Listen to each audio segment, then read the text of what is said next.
Hey everyone, my name is Jeremy. I'm the children's pastor here at the Bridge along with my wife Krista. We are so excited for this year's Kids Camp. But you know what? All this wouldn't be possible if it wasn't for you. We are so excited that you have chosen to be a part of this awesome event.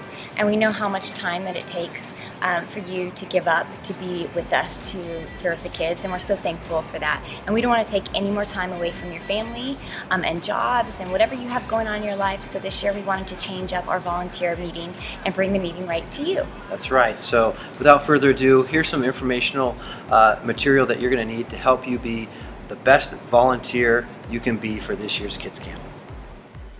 Kids Day Camp Handbook. It's very important that we understand the purpose of our Kids Day Camp, and that is to connect kids to God and connect kids to kids. It's the reason why we do Kids Camp. So what to bring? You will probably want to bring a backpack, and obviously you want to put your name on it. And obviously you want to include items such as a lunch or a drink and towel and sunscreen and hopefully a Bible, especially if you're working with kids and you are doing kind of a little devotional with them. We do have an option for you to purchase the hot dog lunch if you want at a discounted price because you are volunteering. So you can go to the Connection Center. More about that. I believe the price for a volunteer lunch is $1. Yes, what a deal for a hot dog. So let's talk about preparing for camp. So obviously we want everybody to be praying for camp. So be on time each day, pray for camp. You know, even right now, you can stop and pray for camp if you want to, just joking. But seriously, we want you to familiarize yourself with the camp schedule. Be sure you can get time off work. Your spouse or your parents are in agreement for your participation. So those are really important to prepare. Obviously, pray for camp. And what you want to wear to camp, obviously, in the first day, you're going to receive your name tag. We do ask that you turn it in each day at the end of camp simply because for some volunteers may not be coming back the next day. We want to make sure that we don't run out. So definitely wear your name tag. Bandana you'll receive the first day at check-in. Wear that in the upper half of your body, and the reason is so that way we can look around the room and we can really easily spot the bright yellow bandana and know exactly who our leaders are. And obviously, guys, wear water shoes or sandals. That way it'll kind of help you with running outside, chasing kids. But obviously t-shirts and wear your swim shorts. Come prepared so you don't have to change. And then girls, if you have water shoes, wear those or wear sandals. Obviously wear a t-shirt and wear your swimsuit. We do ask that you wear one piece only. However, if you have a two-piece, just make sure that you have a shirt on and you keep it on the entire time. And one thing about the bandanas I want to tell you is they're yellow and they're orange. The yellow ones are for the group leaders. So we know that yellow are group leaders and orange are those that are working outside in the outside recreation activities, okay? Let's look at our map here. You'll see here in the upper left-hand corner where it says volunteer parking. We would prefer if you guys would park. That is kind of like the youth side of the building, the youth area there, and you'll see below it says volunteer interest. That's where the SLC doors are right there. So really want you guys to come in through those doors there, and that's where you'll get your name tag and everything.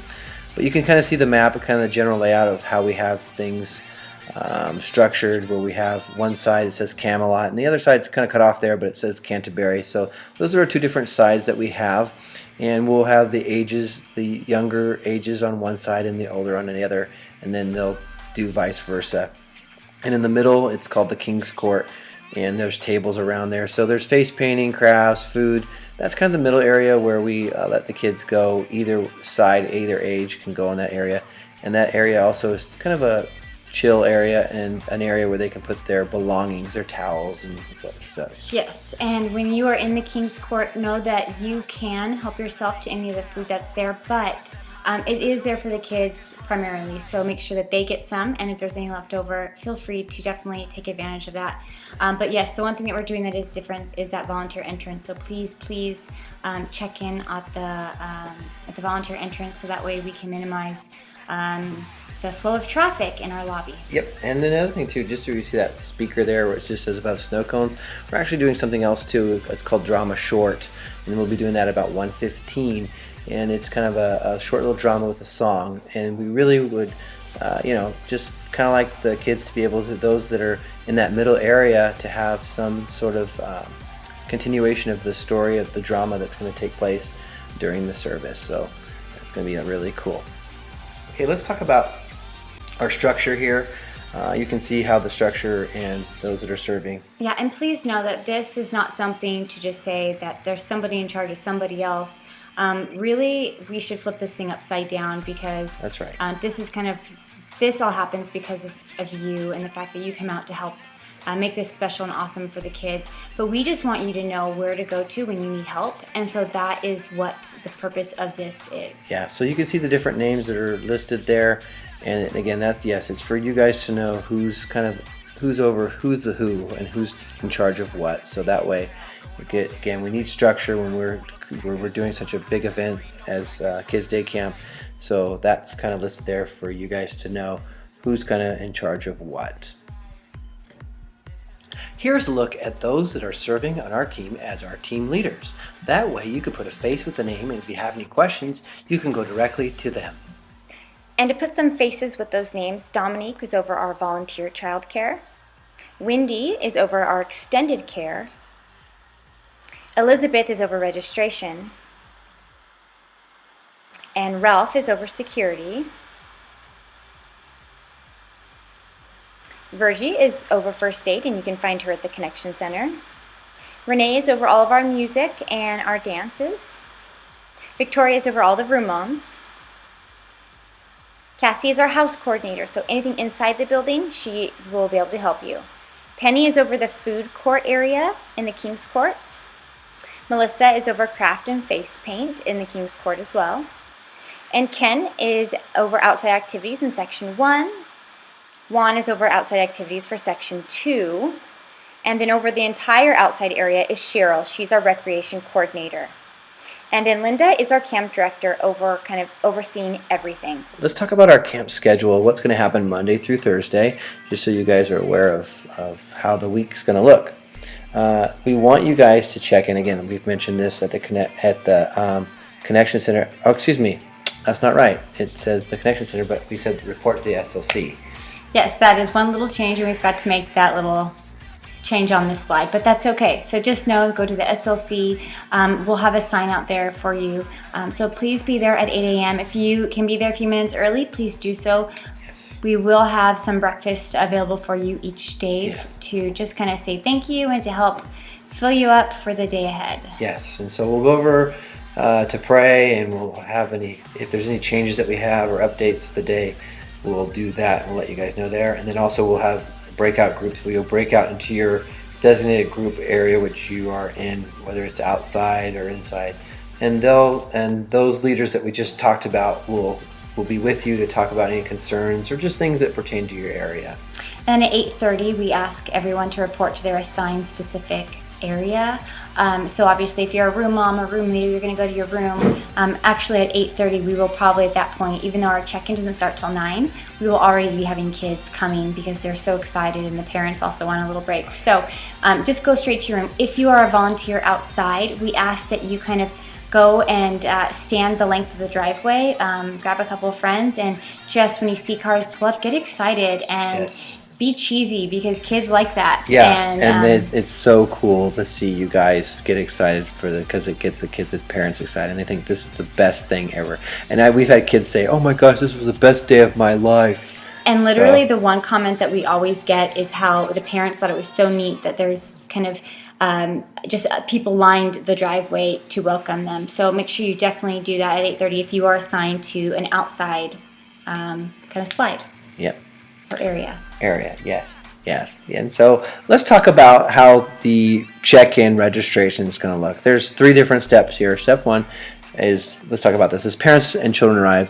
Outside leaders, again, you're out there to get kids excited and parents excited, but then if you can, help point parents and children to check in, so at the registration. So we'll have the registration there, and then parents that are registering their child for the first time will need to register the first time registration. That will be inside in the lobby. So all parents registering or pre-registering kids we want them to drop off any medication, they get their wristbands, and they'll wear that on they'll wear a wristband for their child that they'll wear all week, and then they also receive a pickup receipt specifying their room, and also the child that has brought their lunch. So room moms, we just want to make sure that each day you just kind of check to make sure that the children have their lunch. If they forgot, we'll have cards in there so you can have them fill out that, so that way we can get a lunch for them. And so we just want to keep all lunches in the room and on the table. So. Yeah, and the reason why that we ask that all the room moms, or really whoever's at the door, if you have a room mom that happens to step out for just a minute and you're manning the door, we ask that you do this as well. When a child is dropped off, just make sure that they have their lunch in their bag or you see it, because if they don't have a lunch, we want to make sure that we take care of that before the parent leaves. They can always buy their lunch. I think it's $3 is what we charge for all of the kids. Yep. They can buy that at the Connection Center before they leave. We just don't want any child to be hungry throughout the day.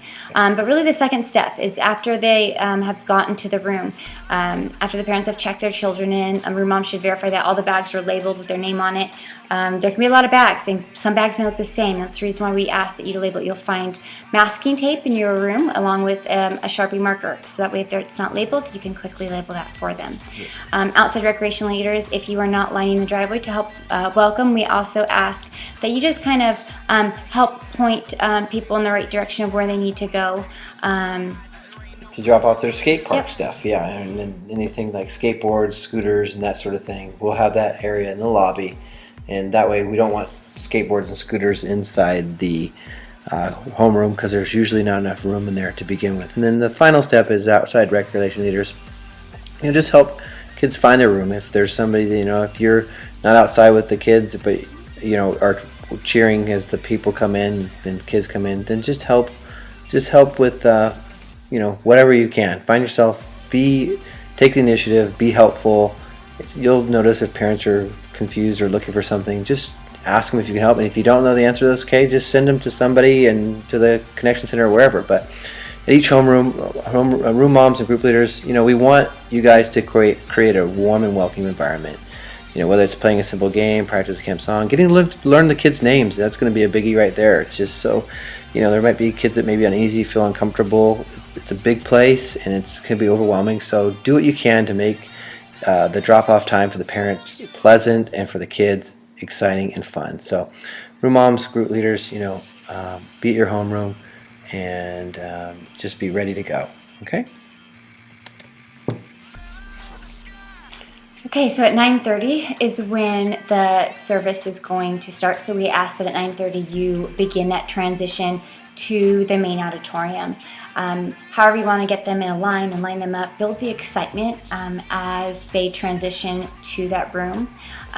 Room moms and group leaders will need to obviously sit with your assigned children. When you go in, you'll have certain places to sit based on your color and also based on the class that you are in. So make sure you look for those signs on the sides and the ends of the rows. Yeah, and the service is geared to getting the kids excited for the day and introduce them to the theme. So this time should be high energy. So again, when you're coming in, you can be cheering, you can be chanting your group color or whatever it might be. So really get the kids excited. And so room moms and group leaders, again, we can't stress that enough. Sit with your kids and that way you know where your kids are at all times. And as the kids enter the auditorium, there'll be music playing, there'll be a countdown, and there'll be an opening theme song and then a welcome, and after we'll begin with some praise songs and the camp announcements and then a drama, and then we'll end with a message. It's going to be a power-packed time of 55 minutes or less, so who knows, but it's always going to be an exciting time for the kids. So obviously at 10:30 when the service is over, we're going to transition into devotion time, and this will take place back in your homerooms.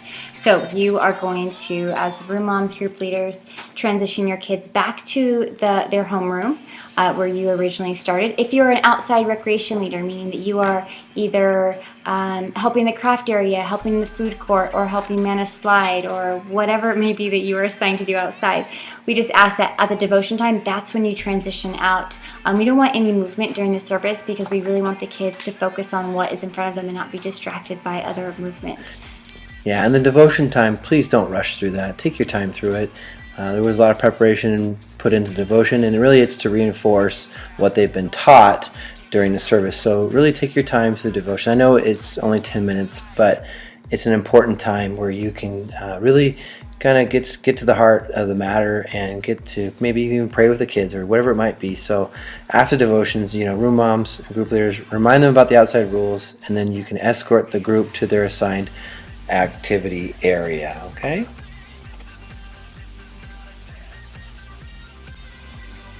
Okay, kids, we want you guys to stay in your outside area, so make sure that that happens. We want the King's Court, which is located between each side area, is the only exception. Okay, so that outside activity begins at 10:45 and it goes for about 60 minutes. All right. Where mom should help group leaders by taking kids to and from the restroom, escort children to the restroom, and wait outside to eliminate horseplay. Any staff, just note that you need to use the restrooms in the SLC. Yep, and group leaders, we want you to stay with your kids. Know where they are at all times. If any child's missing, then ask a room mom for help. So remember, one of the important things is it can be really hot out there. So we want you guys to keep the kids hydrated with plenty of water or maybe snow cones, whatever it might be. So the house coordinator, you can find some volunteers to help also too. As the kids are coming in and out, maybe to use the restroom, we'll have carpet mats to be placed on the tile floor in the lobby to prevent kids from slipping. So if you're in the lobby and you see somebody running, just tell them, hey, walk, because we don't want anybody to get hurt. We want to keep kids camp and the kids safe and make sure that nobody gets hurt. So at 10:45, the kids will transition from outside activities straight into the main auditorium, where they'll be playing a team game, which can consist of a variety of things. But this will only be 30 minutes long, and you will be guided through. You are not asked to do anything other than to have fun. And so, yeah, that team game will happen Monday, Tuesday, and Wednesday, but not on Thursday, because Thursdays are Bring a Friend Day, and that's where we won't have the time to be able to do that game. So it'll just be Monday, Tuesday, and Wednesday. It should be a lot of fun. Okay, at 12:15, hey, lunchtime. Everyone will eat at their homerooms. That was assigned at registration, so the room mom should notify the house coordinator if there's kids that don't have a lunch. So again, sometimes that can slip through the cracks where there may be a kid that didn't bring their lunch and they thought they had their lunch. So we want to make sure that every kid gets something to eat, and so that's really important. And then again, when they're eating their lunch, we don't want kids running around. We want them to sitting at a table or on the floor, and then after all the tables and floors should be picked up or finish eating. We want things to be clean. We just don't want any critters to be coming into our rooms that don't need to be there. So make sure we keep our rooms clean and try to keep the food as much as possible in their mouths and not on the floor. And we don't ask that necessarily you clean the room, but encourage the kids to clean, and maybe make it a fun game and ask them. Should be some type of treat in your room. Encourage them to pick up maybe so much pieces of trash, and but make them part of that cleaning process. Yep. Okay, let's talk about again our outside activities. This is kind of a little repetitious, but we just can't stress this enough how kids, we want them to stay in their designated outside area. The King's Court is the only exception where kids can go in between, because there we have the crafts, the face paints, and the snow cones and cotton candy where they can have as much as they want. So again, room moms help group leaders taking kids to the restroom, escort children to the restroom and wait to eliminate any horseplay.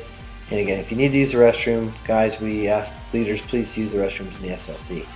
And stay with your kids, know where they are at all times. If anybody's missing, ask a room mom for help. So again, we want to stress how important it is to keep everyone hydrated with water, because it can be really hot. Okay, 1:45 p.m., room moms and group leaders will take their kids and transition inside to their homeroom. So this is our time where we're getting ready to prepare for the kids to go home, because pickup is at 2. So make sure the kids are completely dried off and have their belongings together to bring inside.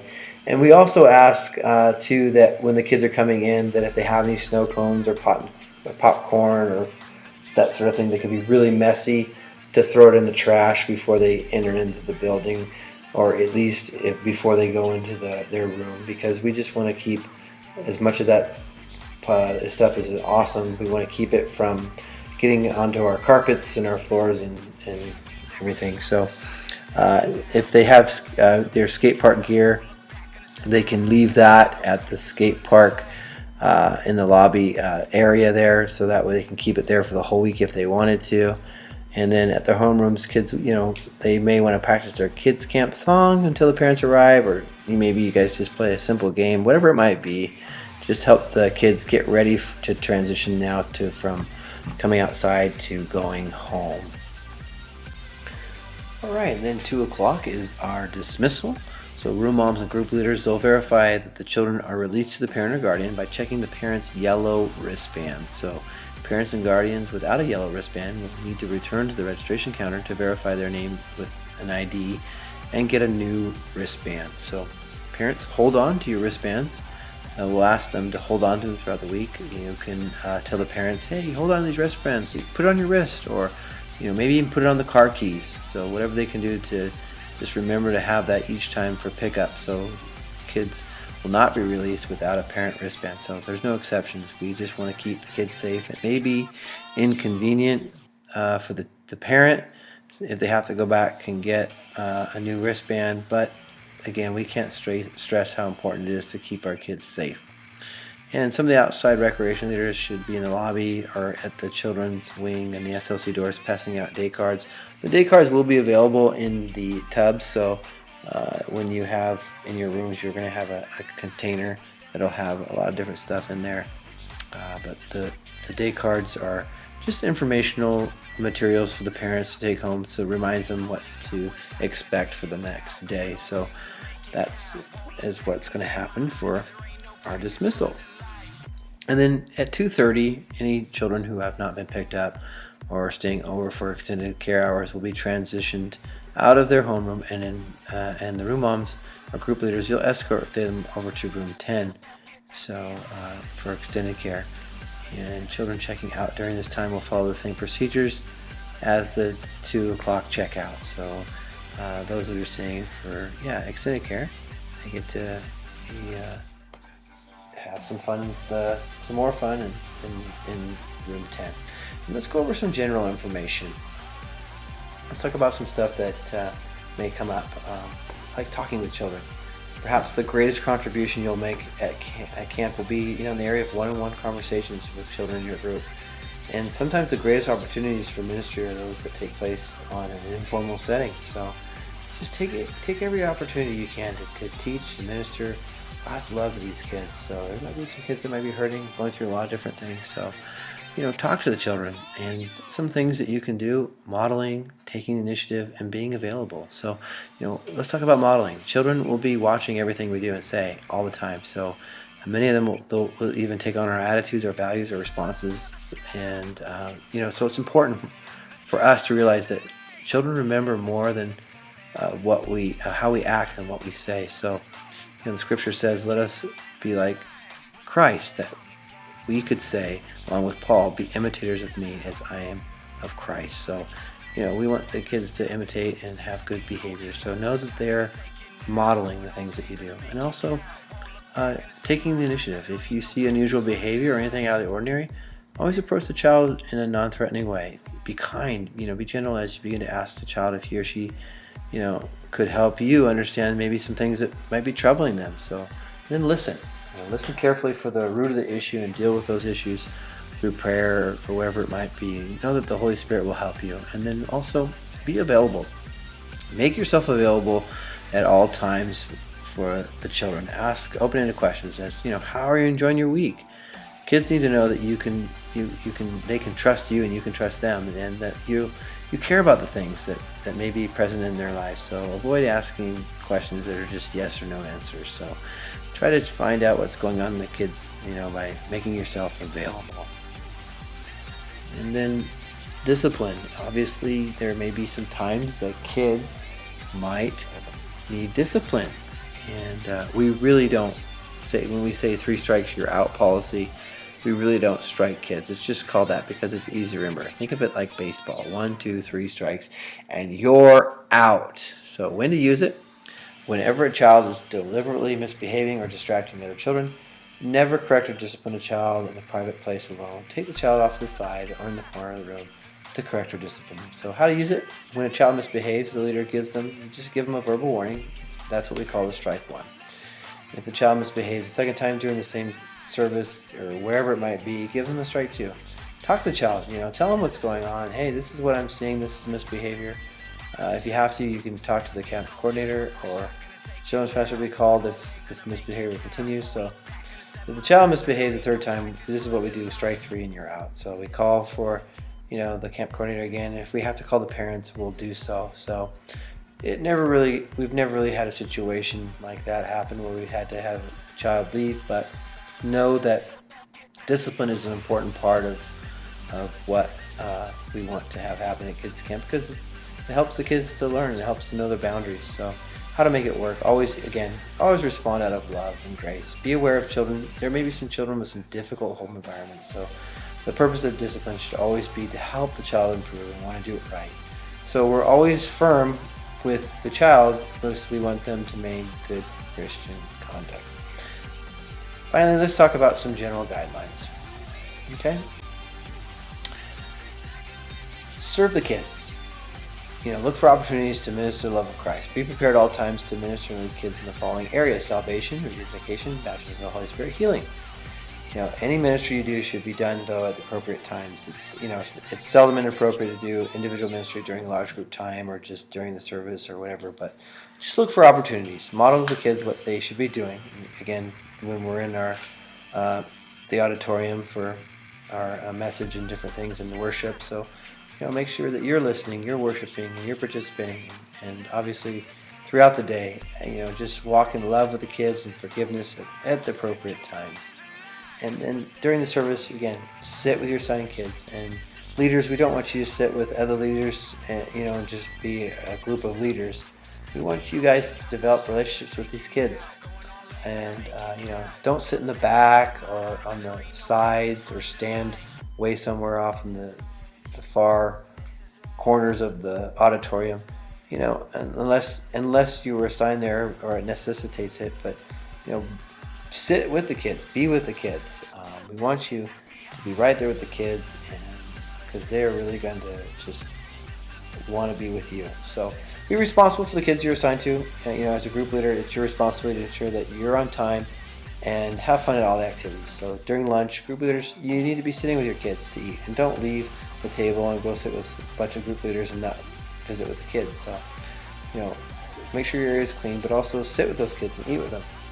And if your child gets ill, or maybe they're just, throughout the day, if a child's not feeling well, go to the lobby, a check-in area, or notify the house coordinator. That way we can get them to the camp nurse and find out what's going on, if we need to call the parents or what it might be. So just keep that in mind, and never give a child permission to do anything that would be contrary to the camp code of conduct or that's improper behavior. So, fully participate in the entire camp program. Make sure that no one's left out. You'll see those kids that maybe are just a little shy. So encourage other kids to participate. Encourage the kids and help those shy ones get involved. And group leaders, perform a head count when you're transitioning to an event or activity. And never be alone in a child in a private setting. Always make sure that you're never alone. And ensure that all children's medications except inhalers are kept at the registration area or in a safe spot. Okay? If you have a cell phone and you plan on to bring it, we ask that you give it to the camp coordinator at check-in. The phones will be kept in a dry, safe place. We just don't want your phone to become a distraction and take away from the purpose and the reason why you're serving at kids camp. So if for safety, if you hear a fire alarm, we want you to gather the children and immediately report to the flagpole in the parking lot. But for any type of emergency, we want you to go to the registration area, call for the house coordinator or camp coordinator if there's a true emergency or something's going on. Know that we do have security there that will be present and that are watching and making sure that everybody, our kids, stay safe. And don't be in an area that you're not supposed to be. But again, any type of emergency, you want to let the house coordinator or camp coordinator know, or even a room mom. And then our code of conduct. First of all, children, we want children to stay with their leader and be on time for activities. 2, no electronic devices of any kind are permitted with the children. Cell phones, iPods, lasers, video games, anything that would be a distraction. We just don't want it at camp. And then in consideration of others, children must uphold clean personal hygiene habits. So, we don't want the kids, hopefully the kids aren't wearing their same socks for the whole week. So just remind kids to be clean in their little space in their area and with their items that they may bring. And then there's no public display of affection, so that's mainly for you leaders, those younger leaders that are serving. We just want you to know that, hey, we just want to have good conduct. And then there's no fighting, no horseplay that can cause injury. Is prohibited. So fighting, even play fighting, can result in a calm appearance. So we just don't want anybody to get hurt. No pranks. We don't do anything that would harm or damage another person or a person's property, or any destruction of property is strictly prohibited. So nothing of that sort. And leaders who are not fulfilling their responsibility or duties, we've asked some to have been dismissed for the remainder of the week. So don't be that leader that gets dismissed for not fulfilling your responsibility or duties. It's pretty simple what needs to be done. You know that you can do it, but just make sure that you're doing your best. And again, you don't do it for anybody but God. You're serving God and not man. So know that what you do is you do it unto the Lord. And then there's no theft. Please, we don't want anybody stealing anything that doesn't belong to theirs. And then no one's allowed to possess or obviously use tobacco, alcohol, illegal substances, fireworks, firearms, pocket knives, etc. It's kind of crazy that we had to put that stuff in there, but just so you know, we don't want those things there. And there will be consequences given for any violations of code of conduct. So they'll be given at the staff's discretion, and some actions may result in even children, or you may, as a leader, forfeiting your right to attend the following year. So we reserve the right to dismiss any child or leader for conduct that becomes in any way detrimental to the best interests of children or others that are around them. So there's no refunds, or there's no, we just hate to have that something like that happen, but we're praying and believing that none of that will happen, and we'll just have a great time in a great kids camp. So thank you so much for taking the time to listen to the information provided, and we appreciate your willingness to serve and make an eternal difference in the life of a child. All right, that concludes our handbook, and we are so glad again that you will just be a part of this year's Kids Day Camp. It's going to be an amazing time. If you have any questions or maybe some things you didn't understand, please feel free to email me at jsharp@thebridgechurch.tv, or you can call me at 951-600-9112. I'm extension 107. Again, thank you so much for choosing to be serving and volunteering at this year's Kids Camp. It's going to be awesome, and we can't do it without you. See you Monday, July 11th at 8 a.m. Don't forget to enter through the SLC doors on the side of the building. We will have breakfast waiting for you.